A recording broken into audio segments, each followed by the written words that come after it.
était en face d'eux. Donc Zorito, quand il est tombé malade, il est venu à Abidjan. Ils l'ont caché à Makori.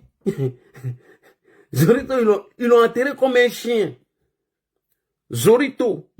Valou connaît Zorito. Valou, le petit frère de Marie-Jean Tabo. Il connaît bien Zorito. Il connaît Dopacom. Ceux-là, c'était des vrais crânes brûlés. Tu sais que les groupes là, ils ont tué un tailleur qui était où? Au pont Vagabond là, en allant à chose là. En allant à Niango. Ils ont tabassé le gars parce qu'il s'appelait l'accident. C'était un jumeau aussi. Quand la crise a commencé, c'est briques qu'ils ont mis sur tête le gars Kachi. Et il y avait la police, la gendarmerie qui était derrière eux. Et les GPP, ils avaient leur camp d'entraînement derrière 16e arrondissement. Ils avaient un autre camp encore à Yopougon Sab, où il y a le collège Wali. Quand ils ont été délogés et délocalisés là-bas, ils sont allés à Nyangon. Nyangon encore, ils étaient dans un petit village qu'on appelle Nyangon Adjamé. Ils ont été délocalisés là-bas et on les a envoyés à Nyangon Lokwa. Quand Bangban là était chaud là, plein ont pris pirogue puis ils ont fui. Donc les plaisantins qui sont à Paris ici là, je vous dis, c'est des gros chats, il n'y a pas un qui va sortir. Moi je vous dis, je connais les gars là. Aïe, on se connaît à Yopougon. Nous, on nous appelait les Russes. On nous appelait les Russes.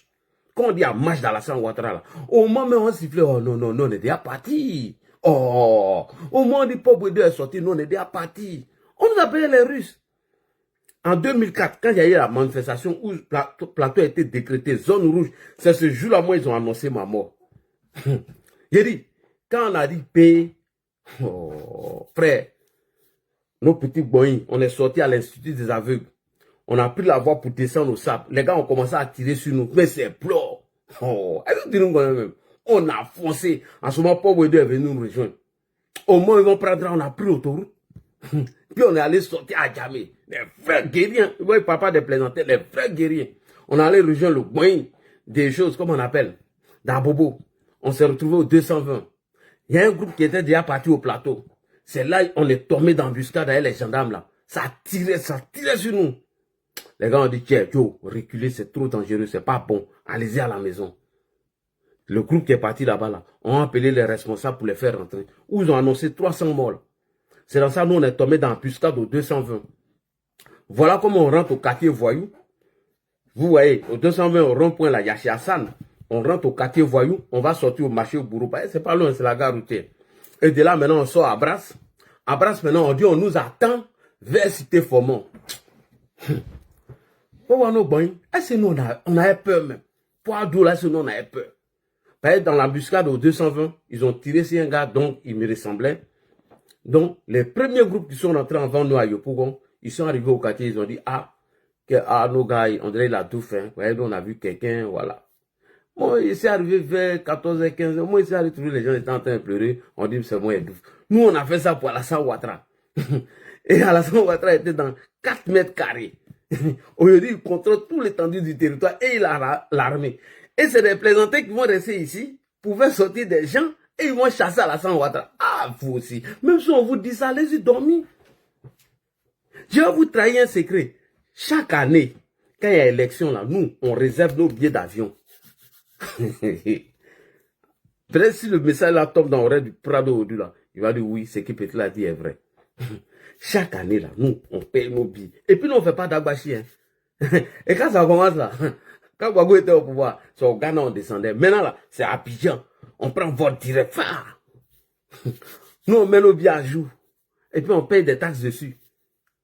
On met nos billets à jour. Vous avez entendu Hubert ici, non? Il dit en octobre, là, lui, il ne parle plus. Hubert, un jeune gourou, il est en Suisse. Il dit, lui, il ne parle plus.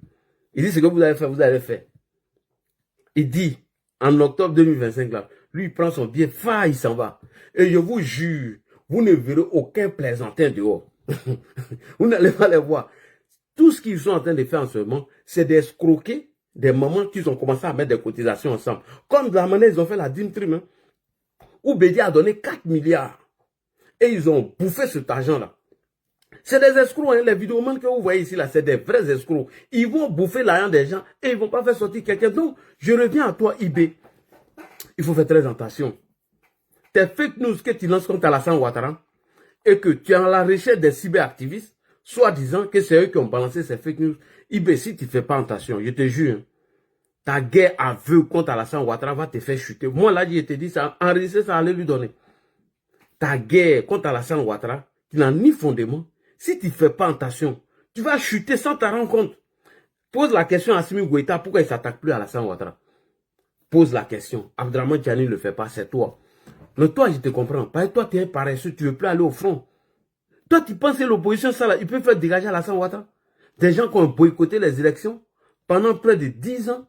C'est eux qui ont venu gagner Alassane Ouattara. Des gens même qui n'ont même pas pu gagner le parti politique d'Alassane Ouattara dans aucune élection. C'est eux qui vont venir le gagner.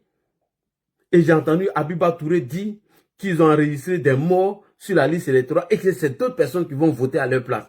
Abiba, demain là, hier te répond, préparez-toi ta réponse demain. Donc bref, c'est pour vous dire, la LDIO, Bijoux d'Africo, et Clarisse Noko, les xénophobes là, les Hervé Djedji, les plus radicaux de Gbagbo là, il n'y a pas un, c'est des gros peureux. J'ai dit, les pro-Gbagbo, il n'y a pas plus peureux que les pro-Gbagbo. C'est des vrais lâches, des vrais peureux. Leur force là, ils comptaient sur les miliciens là. Leur force, ils comptaient sur les enroulés de Chablé Goudé là, à l'état-major. À part ça là, j'ai dit, c'est des vrais peureux, des vrais lâches, des poltrons. C'est des gens non affrontés ici en 2010. C'est eux qui ont venu nous faire peur aller là. Il n'aura rien, rien du tout. Personne ne va sortir. Moi, je vous le dis et je confirme.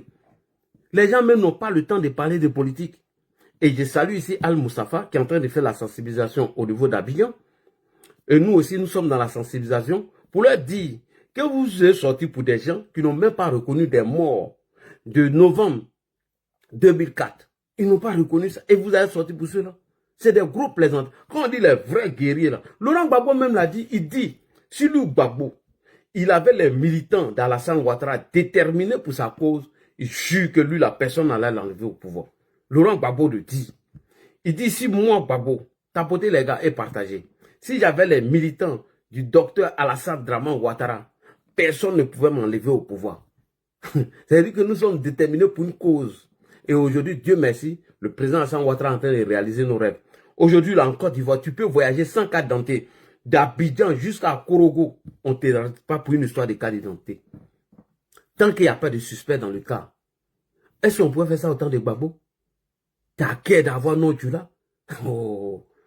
Il y a une ville qu'on appelle Zanoa. Oh. Quand toi-même t'arrives là-bas, quand tu vois un barrage des gendarmes, des policiers, jusqu'à toi-même tu veux faire caca dans caleçon. Des criminels, des assassins, à cause de ton patronyme, des trucs, ils te faisaient descendre. Eux, on te dépouille tout ton argent. Les gendarmes là, autant de Gbagbo là, quand il y avait la crise là, chaque matin, les gendarmes de Agban, ils allaient à Djamé, à chose, comment on appelle, comment vous appelez, Djassa. Ils allaient au Djassa. Tous les magasins d'Aoussa, 2000, tous les matins, ils étaient là-bas, mais Gbagbo savait. Je répète, Black Market que vous voyez là, à partir de 2004, 2005, 2006, jusqu'à la chute de Laurent Gbagbo, tous les matins, à partir de 6h, 7h, il y avait 2 ou 3 patrouilles des gendarmes qui allaient là-bas pour aller raqueter tous les magasins 2000. Un jour, ils sont tombés sur un commerçant nigérien qui avait 5 millions dans sa poche. Ils l'ont tout arraché. Tout. Des bandits, des voyous comme ça, là. Vous pensez que ceux-là, ils vont revenir encore au pouvoir. Et Gbagbo savait tout ça. Et il ne disait rien. Ça, vous pouvez raconter l'histoire de la Côte d'Ivoire. Moi, vous ne pouvez pas me raconter l'histoire de la Côte d'Ivoire. Celui qui a fait près de 28 ans en France. Et il n'est même pas ivoirien. Il est français d'origine, français de nationalité. Ça, cela, vous pouvez le rencontrer. Donc, Ibé, moi, je te dis, si tu n'arrêtes pas de souhaiter la mort d'Alassane Ouattara, tu es en train de lui donner longue vie. Ça fait 1. Et de 2, si tu te concentres trop sur lui, tes soldats qui sont en train de tuer au front là, ils vont se retourner contre toi pour te faire chuter. Ça, c'est un conseil qu'il te donne. L'opposition ivoirienne là, il n'y a pas de guerriers, c'est des plaisantins, c'est des peureux. Et maintenant, je vais terminer maintenant sur les fake news.